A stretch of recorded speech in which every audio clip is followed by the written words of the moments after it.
কাজী নজরুল ইসলাম বিশাল প্রতিভা, বিশাল প্রতিভা। আর প্রতিভা যার হয় ছোটবেলা থেকেই বোঝা যায়। তিনি একবার স্কুলে যাচ্ছিলেন, বাসে ঝুলিয়া, নাম ছিল দুখু মিয়া। স্কুলে যাচ্ছেন, বাসে চড়ে যাচ্ছেন, এক বুড়া মানুষ তার পাশে দাঁড়ানো, দাড়ি পাকা। প্রতিভা যার হয় ছোটবেলা থেকেই বোঝা যায়। তিনি একবার স্কুলে যাচ্ছিলেন, বাসে ঝুলিয়া, নাম ছিল দুখু মিয়া। স্কুলে যাচ্ছেন, বাসে চড়ে যাচ্ছেন, এক বুড়া মানুষ তার পাশে দাঁড়ানো, দাড়ি পাকা। কাজী নজরুল ইসলাম তখন বোধহয় 4-5 ছাত্র হবেন। তিনি ওই বুড়ো মিয়াকে জিজ্ঞেস করছেন, চাচা আপনার বয়স কত? এখন চাচার মেজাজ খারাপ হয়ে গেছে, স্বাভাবিক। ছোট্ট ছেলে যদি আপনার বয়স জিজ্ঞেস করে মেজাজ খারাপ হবে না? রাগ করে বলছে যে আমার বয়স কতটা তোমার দরকার? কয় না চাচা, একটু জানতে চাচ্ছি আপনার বয়স কত। তো বেচারা বলেছে আমার বয়স 60 বছর তো পার হয়ে গেছে। কেন জিজ্ঞেস করলে বাবা? কাজী নজরুল ইসলাম বললেন যে জিজ্ঞেস করলাম এই কারণে, 60 বছর বয়স হয়েছে, এখন আপনি নিজ পায়ে দাঁড়াতে শেখেন নাই। লোকটি তাকায় দেখলো তার নিজের পা একখানা নজরুলের পায়ের উপরে। তখন ওই বাচ্চা বুড়া বলতেছে, মর্নিং শোজ দ্য ডে, প্রভাতই বলে দেয় দিনটা কেমন যাবে। সুতরাং এই বাচ্চা তো বড় হলে কিছু একটা হবে। তিনি বিশাল মাপের কবি, কিন্তু দেখুন আবেগে তাকে কোথায় নিয়ে গেছে, বাস্তবতার যেখানে মিল নেয়। তিনি গান রচনা করেছেন তার প্রিয়তমার নামে, মোর প্রিয়া হবে এসো রানী, দেব খোপায় তারার ফুল। যাকে উদ্দেশ্য করে তিনি এই গানটা লিখেছেন, সেই প্রিয়তমাকে যদি সত্যি তিনি পেতেন, তাহলে আকাশের তারা খসায় এনে খোপায় পরাতে পারতেন কি? পারতেন। তিনি বলেছেন, ওই গানের মধ্যেই বলেছেন যে তোমাকে যদি পাই তাহলে রংধনুর রং আর জ্যোৎস্নার রং দুটোতে মিলিয়ে আলতা বানিয়ে তোমার পায়ে পরিয়ে দিতাম। আছে না গানে? জ্যোৎস্নার রং দুটোতে মিলিয়ে আলতা বানিয়ে তোমার পায়ে পরিয়ে দিতাম। আছে না গানে? সত্যি যদি ওই প্রিয়তমাকে তিনি লাভ করতে পারতেন, তাহলে রংধনুর রং আর জ্যোৎস্না মিলিয়ে আলতা বানাইতে পারতেন। এই কথাগুলি হচ্ছে কবিরা কবিতা লিখতে গিয়ে আবেগ প্রবণ হন, আবেগের উচ্ছ্বাসে যা লেখেন বাস্তবতার সাথে তার কোনো মিল থাকে না। এক্ষেত্রে আমি কবি হাফিজের কথাও বলি। পারস্যের নাম করা কবি হাফিজ, তিনি তার প্রিয়তমার জন্য তিনি গান উৎসর্গ করলেন। সেখানে তিনি লিখলেন ফার্সি কবিতা। তার অর্থ ছিল এরকম যে আমার প্রিয়তমার লাল গালের উপরে একটি কালো তিল আছে। প্রিয়তমার লাল গালে একটি কালো তিল আছে। এই তিলটি যদি আমি লাভ করতে পারি, এটি যদি আমি পাই, তাহলে সামারকান্দ এবং বুখারার মতো রাজত্ব আমি বিলাই দিতে পারি। তখন সামারকান্দ এবং বুখারার রাজা ছিলেন তৈমুরলং। তৈমুরলং এই গান শুনিয়া পুলিশ পাঠায় দিল, ব্যাটারে ধরে নিয়ে। হাফিজ তো প্রমাদ গুনলেন এবং বুঝতে পেরেছেন তাকে ধরতে পুলিশ পাঠানো হলো কেন। তিনি পথে পথে গানটারে উল্টায় ফেলাইলেন। বাদশার দরবারে হাজির তৈমুরলং জিজ্ঞেস করলেন, হাফিজ তুমি তোমার প্রিয়তমার প্রেমে পড়ে গলায় দড়ি দিয়ে মরো, আমার রাজত্ব বিলিয়ে দিতে পারো, তোমার প্রিয়তমার তিলের কারণে এই অধিকার তোমার কে দিল?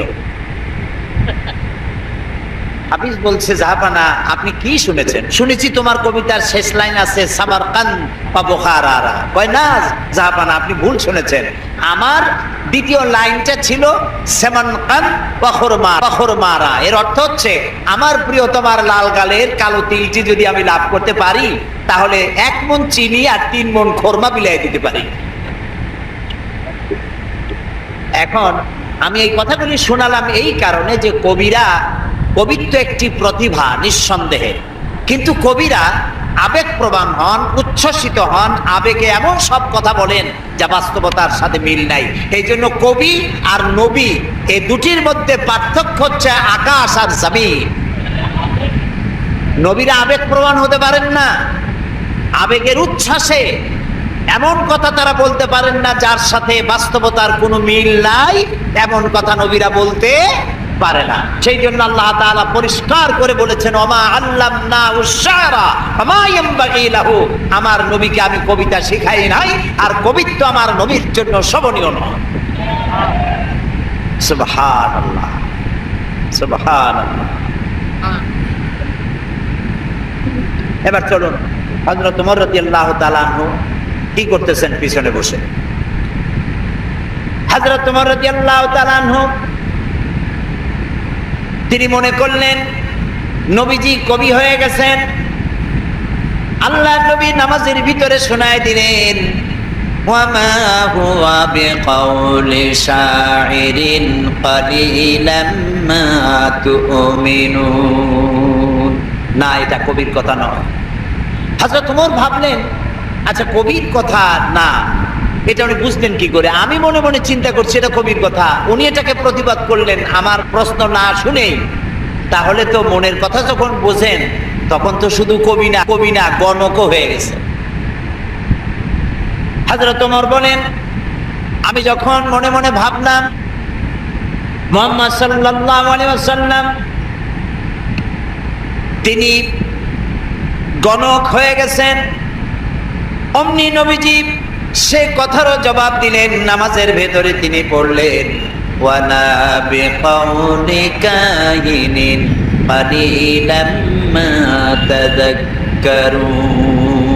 না, এটা কোনো গণকের কথা নয়, তোমরা খুব কমই উপদেশ গ্রহণ করে থাকো। হযরত ওমর বলছেন, এবার আমার মনে হচ্ছে যেন আমার পায়ের তলা থেকে মাটি খসে যাচ্ছে। কি আশ্চর্য কথা! মনে মনে যা চিন্তা করি তার জবাব উনি দেন। এটা জেনের কথা না, এটা কবির কথা না, এটা গণকের কথা না, তবে এটা কি? তোমার বলেন, আমি যখন মনে মনে ভাবলাম তবে এটা কি, অমনি রাসূলুল্লাহ নামাজের ভেতরে আমার সে কথারও জবাব দিলেন। তিনি পড়লেন, তানজিলাম মির রাব্বিল আলামিন। এটি আল্লাহ পাকের নাযিলকৃত কিতাব, এটি কুরআন। হযরত ওমর তিনি বলছিলেন, আমার মনে হচ্ছে না যেন ইসলাম ঈমান তার শেকড় শুদ্ধ আমার কলিজার মধ্যে গেড়ে বসতেছে। কিন্তু তখনও তার কিসমতে ঈমান হয় নাই, ঈমান আনতে পারেননি। পরবর্তী সময় তো ঈমান এনেছিলেন। প্রিয় ভাই সব, আল্লাহ তাআলার কাছে আমার খুব আশা ছিল। দুনিয়ার 4টি মহাদেশের প্রায় অর্ধশত দেশ ভ্রমণ করেছি, কিন্তু মিশর আমার দেখা হয়নি। মুসা আলাইহিস সালামের দেশ, ফেরাউনের দেশ, ইউসুফ আলাইহিস সালামের দেশ, সালেহ আলাইহিস সালামের দেশ, ইব্রাহিম আলাইহিস সালামের শ্বশুর বাড়ি। আল্লাহ তাআলা সেই জায়গা দেখার তৌফিক দিলেন। গেলাম সেই জায়গায়, কায়রো থেকে প্রায় 600 কিলোমিটার দূরে সায়না, যেখানে আল্লাহ মুসা আলাইহিস সালামের সাথে কথা বলেছিলেন। আমার জীবন ধন্য। আল্লাহ তাআলা সেই জায়গাটাও দেখালেন যেখানে আল্লাহ মুসা আলাইহিস সালামের সঙ্গে কথা বলেছেন। তো আল্লাহ তাআলা সরাসরি কথা বলেন, কিন্তু দেখা যায় না তাকে। এই কোরআন শরীফে আল্লাহ তাআলা কি সুন্দর করে বলেছেন, সূরা তাহার মধ্যে এসেছে, মুসা আলাইহিস সালাম তিনি যাচ্ছিলেন তার স্ত্রী পরিজন নিয়ে। স্ত্রী ছিলেন গর্ভবতী, আসন্ন প্রসবা, ডেলিভারি হবে, প্রচন্ড ঠান্ডা ছিল, এখন আগুনের প্রয়োজন। তিনি দূরে দেখতে পেলেন একটা গাছের উপরে যেন আগুন দেখা যায়। তিনি ছুটলেন সেই আগুনের পানে এবং বললেন, ফাকালা লি আহলিহিম কুসু ইন্নী আনাস্তু নারান লাআল্লি আতিকুম মিনহা বিকাবাসিন আও আজিদু আলান নারি হুদা।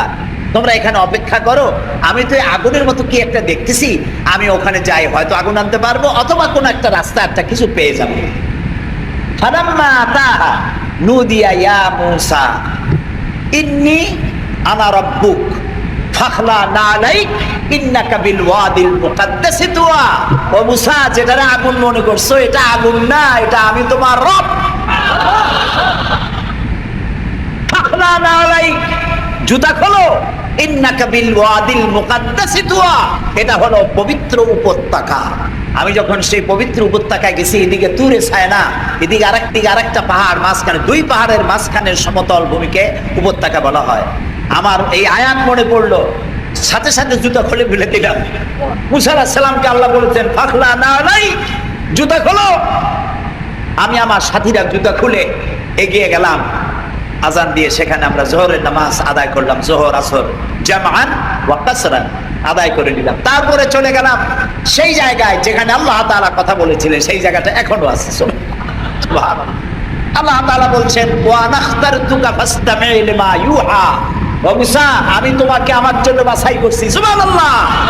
আমি তোমাকে আমার জন্য বাছাই করেছি, এখন তুমি শোনো আমি কি বলি। ইন্নানি আনাল্লাহ, আমি আল্লাহ। সুবহানাল্লাহ, সুবহানাল্লাহ। আমি আল্লাহ, লা ইলাহা ইল্লা আনা, আমি ছাড়া কোনো ইলাহ নাই। ফাবুদনি ওয়া আকিমিস সালাতা লিযিকরি, অতএব আমার ইবাদত করো আর আমার শরণার্থে নামাজ কায়েম করো। সুবহানাল্লাহ। ওইখানে দেখলাম দুইটা ধর্মীয় প্রতিষ্ঠান, একটা হলো মসজিদ আর একটা হলো গির্জা, একদম গায়ে গায়ে লাগানো।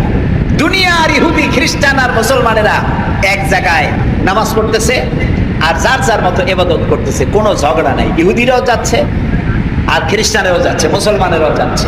আমি সেখানে একটা বক্তব্য রাখলাম, বললাম দুনিয়ার ঐক্য, কোন রাজনৈতিক ঐক্যে পৃথিবীর মানুষকে ঐক্য বানাতে পারবে না, ইসলাম দিয়েই ঐক্য করা যাবে, এটাই হলো তার প্রমাণ। সেখান থেকে 5 দিনে 2000 কিলোমিটার জায়গা আমি দৌড়াইছি। হযরত সালেহ আলাইহিস সালামের কবর জিয়ারত করেছি, ইলিয়াস আলাইহিস সালাম, হযরত হারুন আলাইহিস সালাম, তারপরে হযরত লোকমান, কোরআনের যে সূরা লোকমান আছে, হযরত লোকমান, তার কবর জিয়ারত করার তৌফিক আল্লাহ তাআলা দান করেছেন। বিশাল দেশ, দেখার মতো বহুত কিছু আছে, কিন্তু দেখা হয় নাই। তখনও মুসা আলাইহিস সালামের সাথে বেয়াদবি করলো সেই মিস্টার ফেরাউন কই। তারপরে চলে গেলাম মিউজিয়ামে, পিরামিড দেখলাম, নীল নদ দেখলাম, আল্লাহ দেখাইলেন। আর তারা বলেছেন আমার জমিন ভ্রমণ করো আর মহাসত্যের অস্বীকারীদের কি পরিণতি করেছি তা দেখো আর তার দ্বারা শিক্ষা গ্রহণ করো। কাজে আল্লাহ দেখতে কইছে, শয়তান দেখা দরকার। ভিতরে ঢুকে দেখলাম গ্লাসের বক্স, সেখানে মিস্টার ফেরাউন চিতই শুয়ে আছে। হায় আল্লাহ, আল্লাহ সুটকি বানাই থুইছে, কাপড় দিয়ে জড়ানো, পাও দুইটা বাইর করা, হাত দুইটা বাইর করা, হাতটা এত বড় লম্বা, এরকম চিকুন, কল্লাটা আছে, একটা দাঁত আছে মুখে, হাতে পায়ে কিছু নখও আছে, মাথায় কিছু চুলও আছে। হাজার হাজার বছর আগের লাশ। মুসা আলাইহিস সালামকে যখন তাড়ায় নিয়ে গেল লোহিত সাগরের কেরানায় মুসা আলাইহিস সালাম বসেছিলেন তার উম্মতদের নিয়ে। ফেরাউন 3 দিক থেকে আক্রমণ করলো। এই কোরআন বর্ণনা, এটা কি কোরআন? আল্লাহ তাআলা বলছেন, ও নবী, তুমি তো তখন সেখানে উপস্থিত ছিলে না যখন ফেরাউন তার দলবল নিয়ে মুসা আলাইহিস সালামকে তাড়া করেছিল সেই তুরে সায়নায়, তুমি উপস্থিত ছিলে না। আমি ওহী দিয়া, কোরআন দিয়া তোমাকে ইতিহাস জানাইছি। সুবহানাল্লাহ। সেই লোহিত সাগরের পারে গেলাম যেখানে তাকে ঘিরে ফেলানো হয়েছিল। মুসা আলাইহিস সালাম এবং তার সাথীরা বললেন, ইয়া মুসা ইন্না লামুদরাকুন, হে মুসা আমরা তো পাকড়াও হয়ে গেলাম, সারাশি আক্রমণ করা হয়েছে, আমাদেরকে পালাবার কোনো জায়গা নাই। মুসা আলাইহিস সালাম আল্লাহর পয়গম্বর, কার নবী? আল্লাহর পয়গম্বর। বললেন, কাল্লা রব্বি সায়াহদিন, ভয় পাইও না, অবশ্যই আল্লাহ তাআলা আমাদেরকে পথ বের করে দেবেন। 3 দিকে কি শত্রু, 3 দিকে কি, আর একদিকে কি নদী না সাগর। আপনারা মনে করছেন নীল দরিয়ে পার হয়েছে বুঝি, মুসার তাড়া খায়া? সাগর, লোহিত সাগর, রেড সি, 3 দিকে শত্রু, একদিকে সাগর, পালাবার রাস্তা আছে। আল্লাহর পয়গম্বর বলছেন কোনো ভয় নাই, অবশ্যই রব্বি সায়াহদিন, অবশ্যই আল্লাহ আমাদের পথ বের করে দেবেন। আল্লাহ তাআলা খুশি হয়ে গেলেন। সুবহানাল্লাহ। আল্লাহ এটাই চান, আল্লাহ এটাই চান। আল্লাহ তাআলা সমুদ্রকে ভাগ করে দিলেন। সুবহানাল্লাহ। সমুদ্র ভাগ হয়ে গেল। এগুলি গল্প কি? কোরআন। সাগর ফেটে গেল। মুসা আলাইহিস সালাম তার দলবল নিয়ে সাগরের মাঝখানে চলে গেছেন। ফেরাউন তার দলবল নিয়ে এসে দেখে, বাহ, এ তো ভালোই রয়্যাল। ও মনে করছে ওর বাজানের তৈরি করার রাস্তা, ওর সমস্ত সেনাবাহিনী নিয়ে নেমে পড়েছে। যেই না সাগরের মাঝখানে আসছে, মুসা আলাইহিস সালাম তার দলবল নিয়ে ওপার চলে গেছেন। আল্লাহ হুকুম করলেন, যিনি হুকুম করেছিলেন সাগর ফেটে যা, মুসার জন্য রাস্তা বানায় দে, সেই আল্লাহ বললেন সাগর রাস্তা বন্ধ করে দে।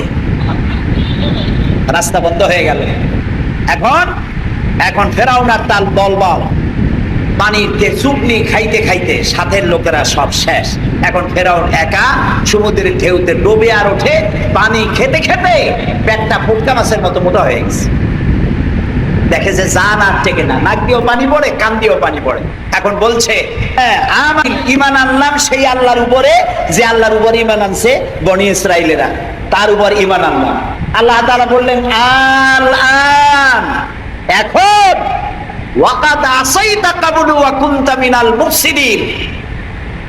ও বলল আনা মিনাল মুসলিমিন, আল্লাহ আমি তো কলেমা পড়লাম আর তো মুসলমান হইলাম, এখনো সুবকে। আল্লাহ কয় এখন ওয়াকাদ আসাইতা কাবলু, এর আগে তুমি আমার সাথে বিরোধিতা করেছো, বিদ্রোহ করেছো, আমার মানুষের উপর অত্যাচার করেছো, ওয়া কুনতা মিনাল মুফসিদিন, আর তুমি হচ্ছ সন্ত্রাসীর একজন বড় সন্ত্রাসী, বিপর্যয় সৃষ্টিকারী। শোনো ফেরাউন, আজকে আমি তোমারে শুধু মারবই না, আমি তোমাকে মৃত্যু দেব, আর তোমার আলিয়াউমা নুনাজ্জিকা বিবাদানিক, আমি তোমার শরীরকে হেফাজত করব, তোমার শরীর পানিতে পচবে না, পোকা মাকড়ে জলচর প্রাণী স্থলচর প্রাণী কেউ খাবে না, মাটিতেও তুই পচবি না, তোরে শুটকি বানায় রাখবো কিয়ামত পর্যন্ত। আল্লাহর সাথে যারা নাফরমানি করবে, আর এই নাফরমানদেরকে যারা কলম দিয়া লিখে, বক্তৃতা করে, রাজনীতি দিয়া যারা আল্লাহর নাফরমানদেরকে সাহায্য করবে, নমরুদের মতো ফেরাউনের মতো আল্লাহ চুবাইয়া দুনিয়া থেকে জুতা মেরে বিদায় করে দেবে। প্রিয় ভাই সব, কোরআন নাযিল হচ্ছে, নবীজি মুখস্থ করতেছেন, মুখস্থ করতে গিয়ে তাড়াহুড়ো করতেছেন, জিহ্বা সঞ্চালন বেশি করতেছেন, যাতে করে একটি আয়াত বাদ না পড়ে যায়, একটি জের জবর বাদ না পড়ে যায়।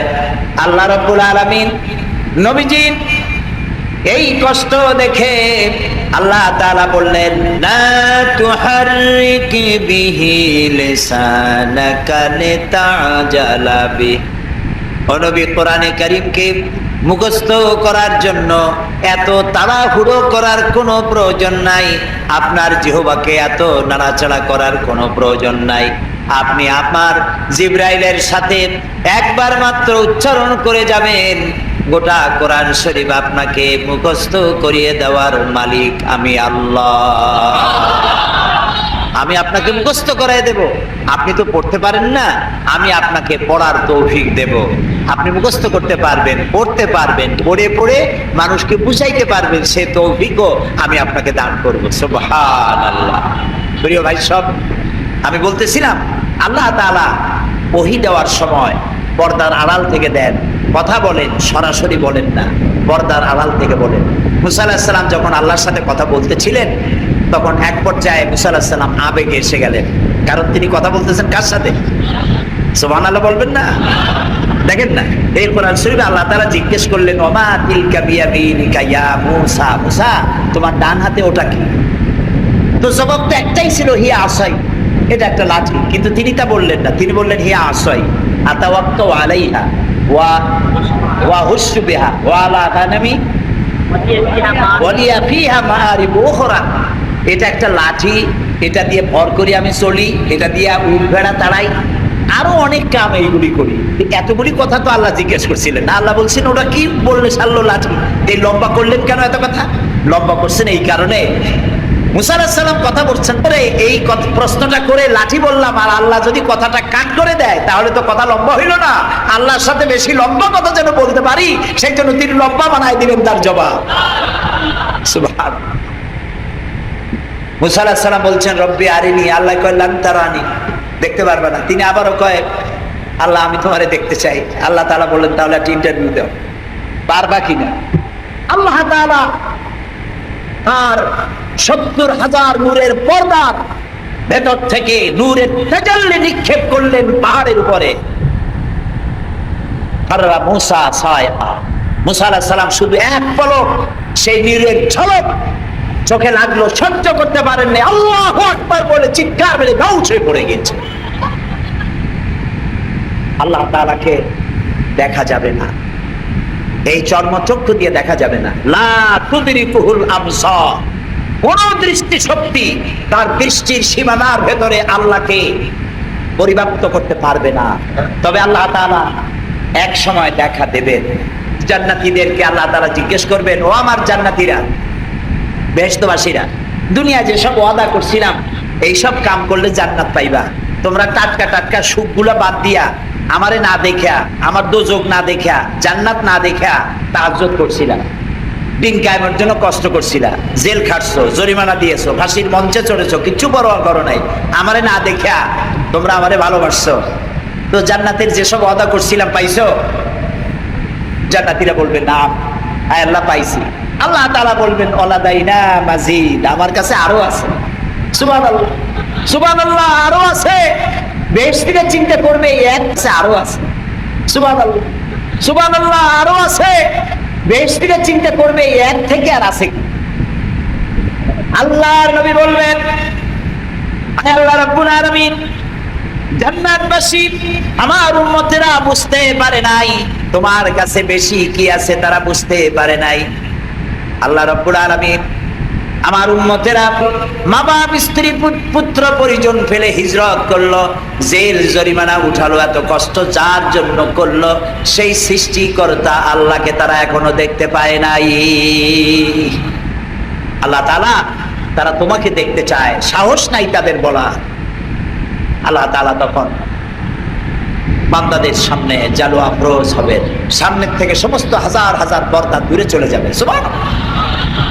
কোরআন শরীফে আছে আল্লাহ তাআলা রব, তিনি আমাদের কি রব।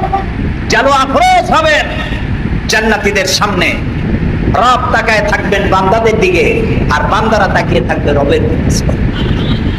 লক্ষ বছর চলে যাবে, কেউ টের পাবে না কোন ভাগ্যে এত বছর চলে গেল। আল্লাহ আল্লাহ আল্লাহ কিয়ামতের দিন জান্নাতের যে অনুষ্ঠানে তুমি তোমার বান্দাদেরকে দেখা দিবা, আমরা তো গুনাহগার, অত বড় আশা করতে পারি না, তবু আশা করতে ক্ষতি কি? তোমার নাম রহমান রহিম। জান্নাতের যে অনুষ্ঠানে তুমি তোমার বান্দাদের সাথে দেখা করবা, সেই অনুষ্ঠানের কোন এক কোনায় কানায় আমাদেরকে একটু বৈশা তোমার দেখা তৌফিক দিয়ে দিও মাবুদ। আমরা কি আল্লাহর সাথে দেখা করতে চাই? বলেন, দেখা করতে চাই? যারা জবাব দেখা করতে চাই, যদি আমরা আল্লাহর সঙ্গে দেখা করতে চাই, আল্লাহ রাব্বুল আলামিন বলেন, ফামান কানা ইয়ারজু লিকা রাব্বিহি ফালইআমাল আমালান সালিহান ওয়ালা ইউশরিক বিইবাদাতি রাব্বিহি আহাদা। ফামান কানা ইয়ারজু লিকা রাব্বিহি, তোমাদের মধ্যে যে কেউ আল্লাহর সঙ্গে, রবের সঙ্গে যদি কেউ দেখা করতে চায়, দুইটা কাজ করতে হবে। কয়টা কাজ? ফালইআমাল আমালান সালিহা, সেই জন্য ভালো কাজ করে, উত্তম কাজ করে, ভালো কাজ। ভালো কাজ কারে কয়? ভালো কাজ করার জন্য দুইটা শর্ত। ভালো কাজ করার জন্য কয়টা শর্ত? আমলে সালেহ, নেক কাজের জন্য দুইটা শর্ত মুখস্থ করুন। এক নম্বর শর্ত হচ্ছে কাজটি হতে হবে আল্লাহকে খুশি করার জন্যে। এক। দুই নম্বরে কাজটি হতে হবে সুন্নতে নববী সাল্লাল্লাহু আলাইহি ওয়াসাল্লামের উপরে। দাড়ি রাখবো কারে খুশি করার জন্য? আল্লাহর খুশি করার জন্য। রাখবো কার মতো? রবীন্দ্রনাথের মতো, কার্ল মার্কসের মতো, ম্যাক্সিম গর্কির মতো? কার মতো? রাসূলুল্লাহ। বাস, আর দৃষ্টান্ত দিতে চাই না। আশা করি বুঝে আসছে কিনা? তাহলে আল্লাহ তাআলা বলছেন যে যদি তোমরা তোমার রবের সাথে দেখা করতে চাও, কয়টা কাজ করতে হবে? দুইটা। একটা কাজ হলো ভালো কাজ করো, নেক আমল করো। আর দুই নম্বরে হচ্ছে ওয়ালা ইউশরিক বিইবাদাতি রাব্বিহি আহাদা, আল্লাহর ইবাদতের সাথে কাউকে শরীক স্থাপন করো না। তাহলে আল্লাহ তাআলার সঙ্গে দেখা করা কিয়ামতে যাবে। প্রিয় ভাই সব, আমি আজকে খুব ক্লান্ত, বাকি কথাগুলি আগামীকাল বলবো ইনশাআল্লাহ। মোনাজাতের পরে আজান হবে বা জামাত এশার নামাজ পড়ে যাবেন। আল্লাহুম্মা আমিন। রব্বানা যালামনা আনফুসানা ওয়া ইন লাম তাগফির লানা ওয়া তারহামনা লানাকুনান্না মিনাল খাসিরিন। আয় আল্লাহ তাআলা, হাজার হাজার মুসলমান নরনারী পল্টনের ময়দানে কোরআনে কারীমের কথা শুনে তোমার দরবারে হাত তুলেছি। মেহেরবানি করে জিন্দেগীর সমস্ত গুনাহ খাতা আমাদের মাফ করে দাও। রব্বুল আলামিন আমাদের মধ্য থেকে আমাদের মা বাপ যাদের দুনিয়া থেকে বিদায় হয়ে গেছে, কবরগুলিকে জান্নাতের টুকরায় পরিণত করে দাও। রব্বির হামহুমা কামা রব্বায়ানি সগীরা। সবাই পড়েন, রব্বির হামহুমা কামা রব্বায়ানি সগীরা। আয় আল্লাহ তাআলা, তামাম পৃথিবীতে মুসলমানেরা আজ বড়ই বিপদে আছে। আল্লাহ তুমি দয়া করে বিপদগ্রস্ত মুসলমানদেরকে সাহায্য করো রব্বুল আলামিন। আয় আল্লাহ তাআলা, আমাদের প্রিয় জন্মভূমি বাংলাদেশের উপরে রহমত নাজিল করো। এই কোরআনে কারীমের মাহফিলকে আগামী আরো 2 দিন চলবে। আল্লাহ তুমি দয়া করে তোমার আপন কুদরতে মাহফিল পরিচালিত করে দিও। আল্লাহ তাআলা, তোমার বান্দারা তাদের বন্ধু বান্ধব নিয়ে প্রতিদিন হাজির হতে পারে, কোরআন শুনতে পারে, আমল করতে পারে, তৌফিক দান করে দিও। আয় আল্লাহ তাআলা, কোরআন শরীফের মাহফিলে যারা আসেন এদের কাউকেই পথ খরচা দিয়ে আনা হয় না, খাইতেও দেওয়া হয় না। তোমার কোরআন শুনতে আসে আল্লাহ, সে আল্লাহ এই কোরআন পাগল মুসলমানদেরকে কোরআন বোঝার তৌফিক দান করে দাও, কোরআন আমল করার তৌফিক দান করে দাও। আল্লাহ তাআলা, ইসলামী পাঠাগার 28টি বছর ধরে কোরআনের এই খেদমত করছে তোমার দয়ায়। আল্লাহ তাআলা, তোমার বান্দাদের বসার জন্য বিশাল আয়োজন তারা করে। আল্লাহ তাআলা, তারা যেন ঋণগ্রস্ত হয়ে না থাকে, প্রতিদিন তোমার বান্দাদেরকে এদেরকে সাহায্য করার তৌফিক মন তুমি তৈরি করে দিও। আল্লাহ তাআলা, ইসলামী পাঠাগার ডেকোরেটরদের কাছে, মাইকের কাছে, লাইটের কাছে, প্রচার বিভাগের কাছে কোন রকম ঋণগ্রস্ত না থাকে, তোমার বান্দা বান্দিরা প্রয়োজন মাফিক পয়সা করি দিতে পারে তৌফিক সকলকে দান করে দিও। আল্লাহ তাআলা, এই মাহফিল উপলক্ষে শত শত বুক স্টল এখানে এসেছে, যারা ইসলামের বই বিক্রি করে, কোরআন হাদিস ইসলামের বই, যেগুলি পড়লে পরে ইমান তাজা হয়। নোবেল, নাটক, উপন্যাস পড়লে পরে আর যাই হোক ইমান তৈরি হয় না, চরিত্র তৈরি হয় না। আল্লাহ তাআলা ইমান এবং চরিত্র তৈরি করার জন্য, জাহান্নাম থেকে বাঁচার জন্য, জান্নাতে যাওয়ার জন্য এইসব বইপত্র খরিদ করার তৌফিকও এই শ্রোতা বর্গকে আল্লাহ তুমি দয়া করে দান করে দিও। রব্বুল আলামিন, আমাদের যার যে অসুখ বিসুখ আছে আল্লাহ তুমি মাফ করে দিও। আমাদের উপরে তোমার খাস রহমত আল্লাহ আমরা কামনা করছি। আল্লাহ তাআলা, হসপিটালে আমাদের অনেক রোগী আছে, তুমি জানো। আল্লাহ তাআলা, তুমি দয়া করে হসপিটালে যারা রোগী আছে রোগীদেরকে শেফায়ে আজেলা, শেফায়ে কামেলা দান করে দিও। ربنا تقبل منا إنك أنت السميع العليم وتب علينا إنك أنت التواب الرحيم سبحان ربك رب العزة عما يصفون وسلام على المرسلين والحمد لله رب العالمين واجعل آخر كلامنا عند الموت لا إله إلا الله মুহাম্মাদুর রাসূলুল্লাহ।